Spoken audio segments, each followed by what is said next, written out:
Question number 6 is written as which statements are correct. In number 1, it is written revenue income includes the amounts received from renting out part of the business premises. This statement is correct, and this is a regular income, meaning it is a routine source of income.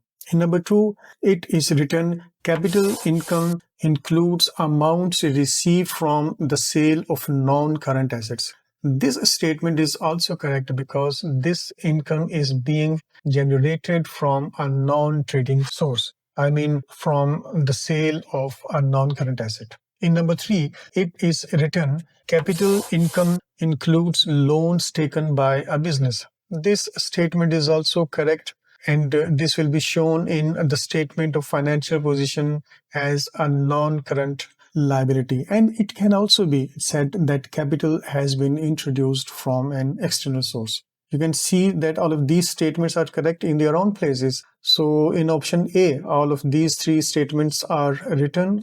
So the correct option is option A. I just hope you understand.